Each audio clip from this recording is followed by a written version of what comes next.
say hi, then should I say hi or should I say hi? Hi. Okay. Hello, Rahul. My eyes are on you. Yes.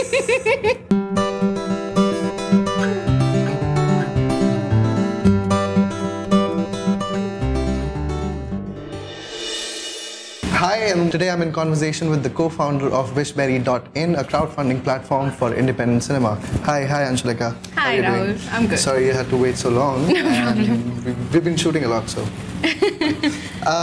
So, Anshulika, tell me about crowdfunding in India. How does it work? It's actually very simple.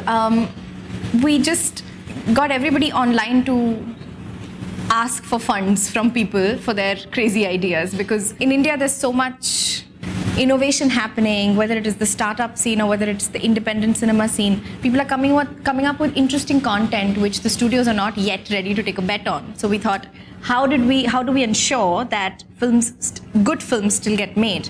And the only way out was to say, here's my idea, here's the information on this website. Now you can fund anything that you want, whether it is as small as 10 rupees or as high as 5 lakh, which is actually the range that we've seen on Whispery.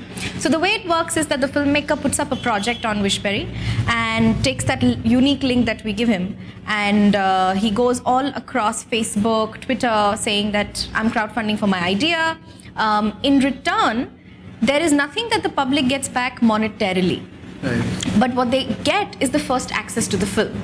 So they don't have any rights over it, but they literally get all the fan-related stuff. So if I give you 500, you'll be the first person to get the digital link of the film. If you give me 5,000, you can come over to the set, meet the cast, chill with us, all of that. So it's a very engagement platform where people who might want to connect with stars, might want to connect with filmmakers, have a way to not only meet them and engage with them, but also be a part of making that idea possible by giving whatever money that they can.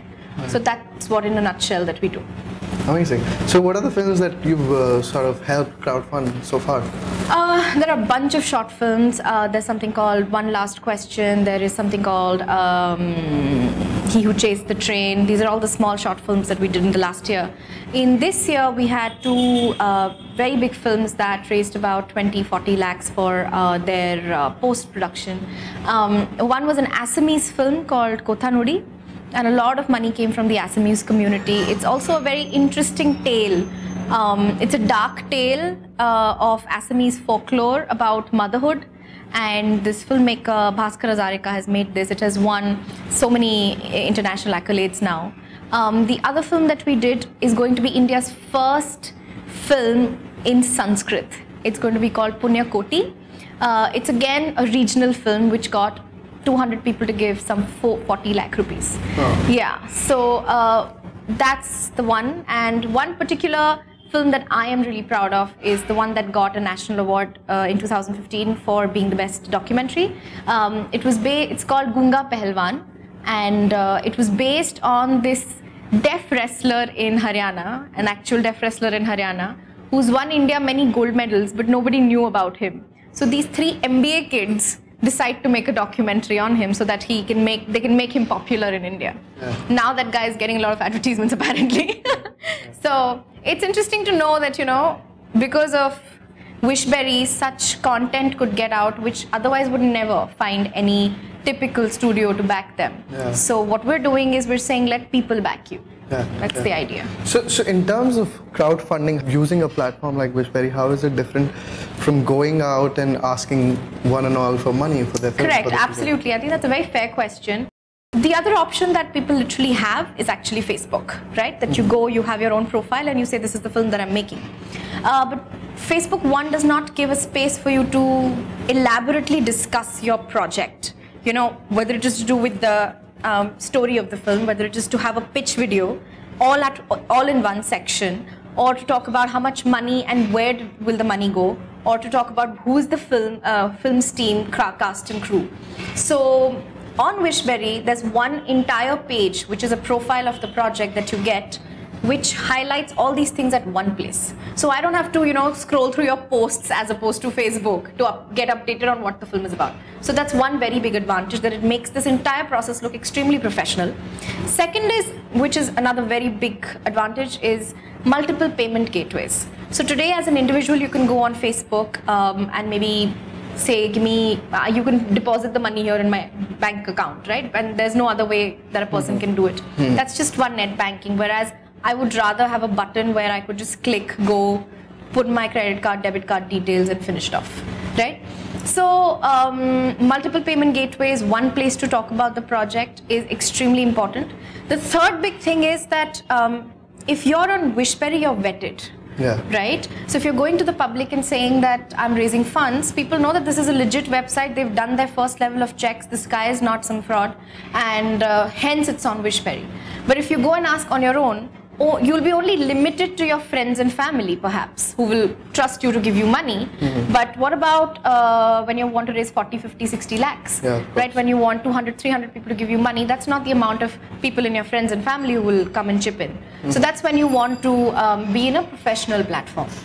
So those are the three big reasons why one has to crowdfund on a platform as opposed to going all alone. So there, I mean, Indian independent filmmakers generally who are seeking funds have an option of, say, going on an Indiegogo or Whispery. How do you compare the two platforms or differentiate the two platforms for a filmmaker to select, say, your portal to fund themselves? Yeah, so crowdfunding is a Western concept. It started in 2009 with Kickstarter, Indiegogo, as you said. But when we pioneered this thing in India, and we honestly thought that, we'll just simply start something like Indiegogo, people will just come and start their projects and we'll start raising funds and we won't have to really do anything. It almost looks like it's a technology product, right? But the learning that we had was that crowdfunding is such a cultural thing. It's actually a cultural business. So I cannot start this business in China. A Chinese person has to start it because Indian content, right?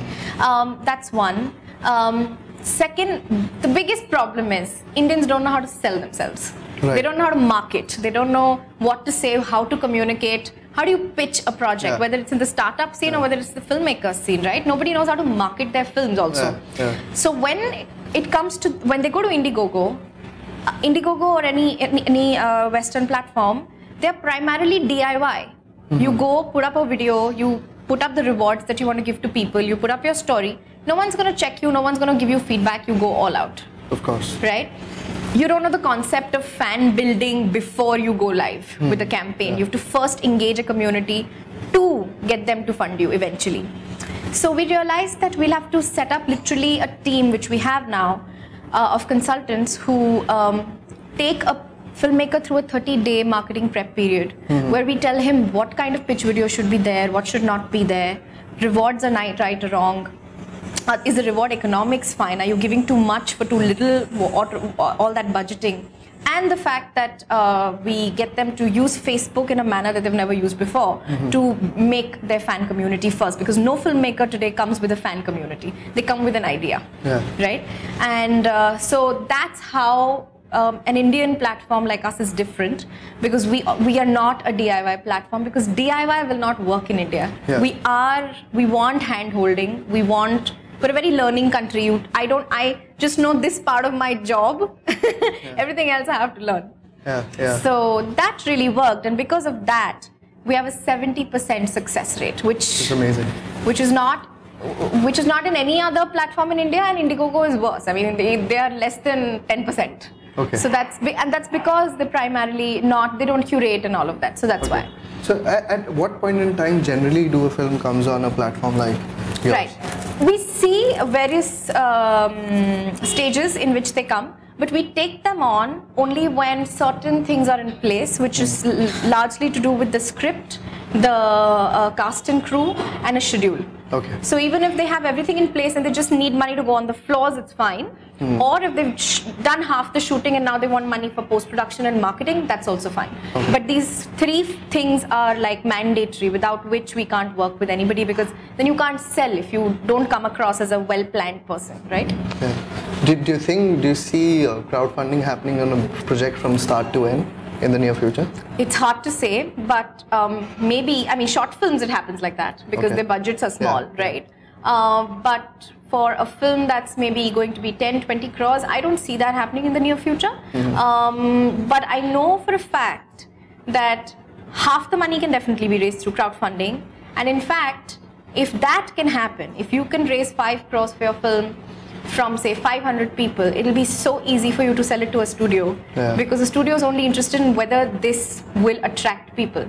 Your funder is essentially your buyer who's bought your film for $500 on a premium in advance, right? Because he's the first person you're saying will go and watch the film in the audience, or he has those special tickets or VIP tickets for the premiere. So essentially you've sold your film before it's even made. That's actually the thing. That's actually what the business is all about. Do you think it can create a sort of a short film production and viewing culture? The crowdfunding as a medium in itself could create absolutely. We have those plans, in fact, that we want to have a Whispery Film Festival just for the crowdfunded short films or documentary films and all of that. So the films that want to raise up to 1 crore should definitely look at crowdfunding. They can probably raise the entire amount from crowdfunding. Amazing. What are the future projects that will be available on Whispery?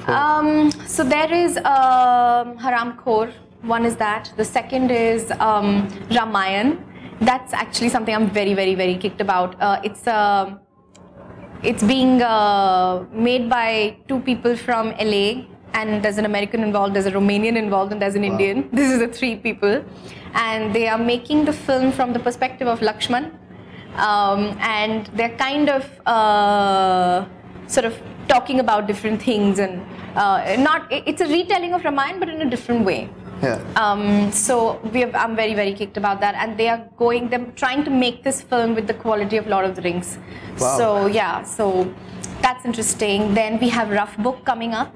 Rough Book is another film that's kind of doing the festival rounds, and it's basically questioning the education system of rote learning and the way things are happening. It has it's been directed by Anant Mahadevan and being produced by Akash Chaudhary and Vivek Vaswani. Amazing.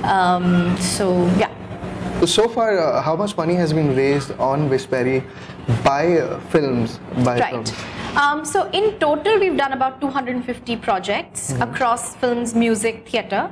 And of those, about 150 would be films. And out of the total raised by all projects is about 7 crores. So maybe a little more than half would be for films.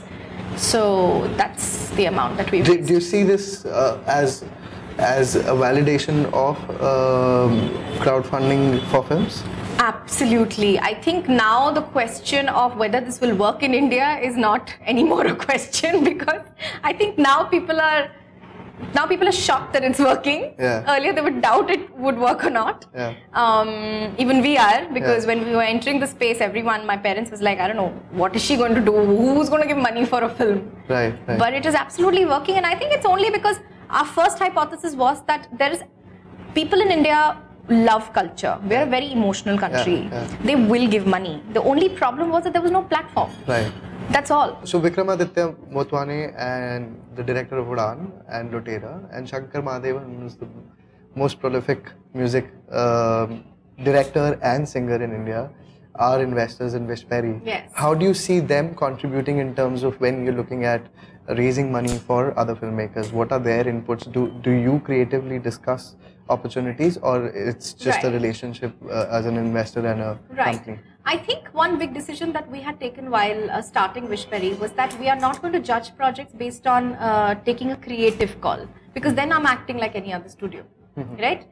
And that's exactly what I want to leave to the public to decide. If you have a good idea, you will get funded. If you don't have a good idea, people will not fund you. So investors are not involved in everyday project selection, but Vikram and Shankar bring in, basically access to this industry, right? So they make us meet a lot of people. They will definitely, the fact that they are on board showed that they really, really believed in pushing the upcoming talent in a way through Whispery that maybe they would ideally love to do themselves, right? So that's what they're definitely involved in. Thank you so much, and I hope more films raise money through Whispery. Yes. we'll have a film festival or I almost We're hope gonna like do a it together. yes, with Pandolin. absolutely with Pandolin.